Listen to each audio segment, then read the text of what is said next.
the winds guide you. Hey everybody, Classic Wins back again. Today I'm here to discuss an argument about Classic that I see popping up from players all over the place. I've seen it on Reddit, I've seen it on the Classic WoW forums, I've seen it on YouTube videos, I've even seen it in my own YouTube comments.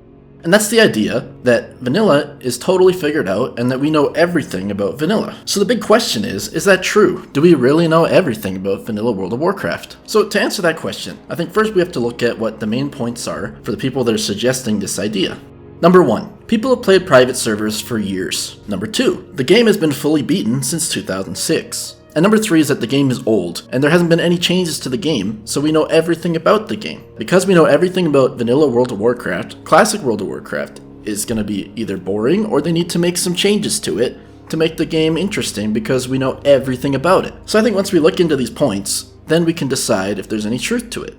Let's start with the first point, that people have played private servers for years. For this point, we have to look at how private servers came to be, and more specifically, how Blizz-like private servers, like Nostalrius, came to be. These servers had to collect their data through databases, like Thoughtbot. And the thing about Thoughtbot is, it was updated over the years to reflect the base game as it went on until it just disappeared. So the data isn't always accurate. It was also collected through old forum posts and through old Thoughtbot comments. And as we know about the forums, they might not always be 100% accurate. Somebody could just write whatever they want. It was also collected through screenshots like these ones. They collected info which would give small glimpses into the game at a time through screenshots. And this is a screenshot that they used to get the accurate values for the boss in Naxxramas Maxna, which it's not very common that you find a screenshot like this. Ones with actual good information were a little rare. They even went through old YouTube videos that were 240p quality because back then nobody was uploading in 1080p. So to see why that might be so hard, why don't we watch a video that I made back in 2010 in 240p. And as you can see, it's pretty hard to determine anything. Why do I hit so hard in these videos? It's because I have the best gear and they have really bad gear and I also have tons of buffs. So videos like that, it's hard to determine much of anything. It's not very easy to recreate a game with limited information like this. So that's why private servers had tons of bugs. Just look at how many changes to the source code Nostalrius had made. They made around 5,200 modifications on the source code between 2010 and 2016. To this very day, tons of bugs still exist, ranging from rogues being able to front stab, where you're able to backstab from the front of the mob through tricky movement, warrior and paladin talents that are triggering wrong, like being able to trigger off sitting, which was actually shown in a patch note in patch 2.3.0 to be added at that point, which means it shouldn't be working the way it works on private servers. Some boss mechanics, like on Onyxia on some servers that I played on, you're able to jump and then your character gets stuck in midair during the fear animation, causing it not to move around, making part of the fight a little bit easier. And there's even bugs that Blizzard themselves announced on the demo that people are reporting as a bug, such as a warlock's pet staying summoned during the cast. Once Classic WoW comes out, we're gonna find thousands of things were wrong. I guarantee it. And even if things weren't bugged, the data isn't always accurate in these. Over the years, we've seen plenty of examples of this. We've seen incorrect reputation values being added onto private servers. We've seen incorrect quest experience values being added, like using TBC experience values by mistake because the database they got it from was incorrect. And we don't even know the proc rates off of items. Like an item like Ironfoe, this could be amazing or it could be utter garbage. We won't know until the game's out. Only Blizzard has that information. And even the drop rates of items in the game, we don't know if drop rates are 100% correct. They got those from people who were using an add-on that collected the information. What if those people went on a private server back then that didn't have accurate information and then they uploaded their data and corrupted the data? So we have to wait for Blizzard to actually tell us the correct information. And finally, private servers made changes. For starters, no vanilla server ever housed 10,000 or more players. Hell, not even 5,000 or more players. It's estimated that on the vanilla servers, there's around 2,500 to 3,500 players in that area. The servers had to increase spawn rates of Black Lotus so that their server could make enough flasks for it to house all the raiders on the server. I've even seen some servers do dynamic respawns so that when the server launched, all the mobs are respawning quicker, and that causes issues where people could mass farm and AoE mobs to level quicker or even farm mobs way too easily for gold. So looking at all these points about private servers, we can say that private servers were a good simulation, but they are not the real game. They provide a lot of insight, but do not give us all the knowledge of the in-game world. So I will say without a doubt that private servers being played does not mean we know everything about the game, due to the amount of bugs, the incorrect data, and the changes that they've made. So now that we've debunked one point, let's move on to the next one. All the content in the game has been beaten since 2006. That's a fact, the game really was finished back then in 2006. However,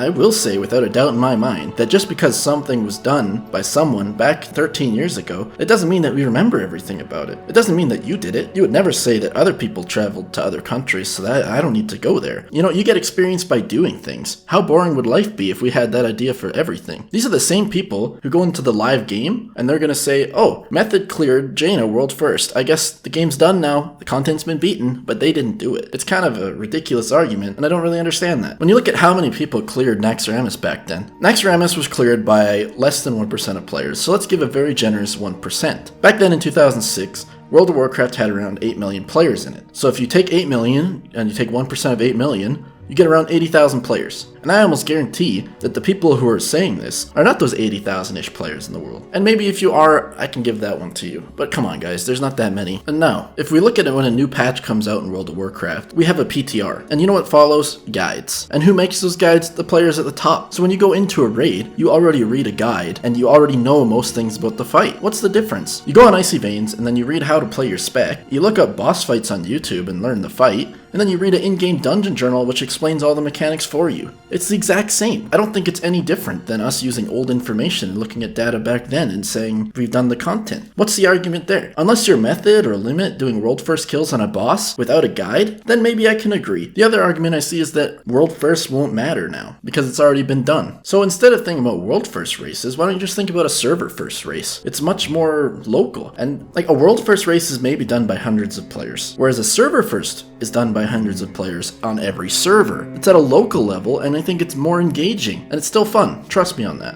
And finally, let's look at, there hasn't been any changes to the game, and because the game is old, we know everything. So I've seen some people argue that because the classes are set in stone and the raids are known, the game will become stale, that we need to do a rebalancing of numbers or stats or anything to fix that issue. But why? No one looks at a game like chess and says that the game is so old and needs to be changed and rebalanced because horse is OP and pawn sucks. But Classic wins. That isn't a video game. Okay, that's fair. Let's look at StarCraft Brood War then. StarCraft Brood War, a game that hasn't been rebalanced since 2001, yet over the years players discovered new strategies and they've improved their skills. And looking at win percentages of different races is a small look at that. Players discovered new things without any balance changes. And they were able to do that because the game has so much depth. The game was not figured out. So just because a game is old doesn't mean that we know everything about it. You can argue that they change maps, but we change raid tiers. That's the difference. That's the only change we really need. We just need a new raid tier to come out, which is exactly what Classic World of Warcraft is going to have. You're going to start in Molten Core, go to Blackwing Lair, go to AQ40, and that's the change. You don't need class balancing. But wins, that's not an MMO. Okay, fine. Let's look at how private servers change the way things are played. Let's look at a spec in the game, Feral Druids. Feral Druid DPS found that through using a low-level helm and using specific talents, they can shift into cat form on certain energy tick times to get more damage. And then, they also found a weapon you can use from Gnomeregan that has an on-use effect that allows them to boost their DPS and allows them to do competitive damage. And if you want to look at a more broad scale, let's look at raiding. In raids on private servers, people shifted from bringing more healers to make fights easier to instead bringing a lot of DPS. And then tanks have been shifting from using more like mitigation to being more damage gear so that they can get more threat so that the DPS can do more damage so that the bosses die quicker. These sort of developments were made without any changes in balance and they're still being made. For anyone to say that because the game has been played so long that we know everything about it, it doesn't really make sense in a game with as much depth as World of Warcraft has. There's thousands of spells, talents, and item combinations, and there's still things that are going to be learned. Just wait and see. Someone's going to find a way to make something work, and that's going to be really cool. That's what I love about a game with this much depth. The idea that people want to buff classes that were less viable, it doesn't really make sense, because people can find a way to make the spec work, and that's what's really cool. The game has had people learning new things over the years and gaining more power for specs without any changes to the balance. I don't think I could say it any better than this comment that I found on a video on YouTube. People played vanilla for 15 years. You really think that somehow they're going to get bored after 16? So in conclusion, I'm going to say Classic World of Warcraft is not all known. There are still lots of things left to be learned. So people saying that we need to make changes to make the game interesting, it doesn't really make any sense. For now, there's just so much to learn about the game when it comes out. Let me know if you guys agree with me. Do you think that the game will become stale if Blizzard doesn't change anything?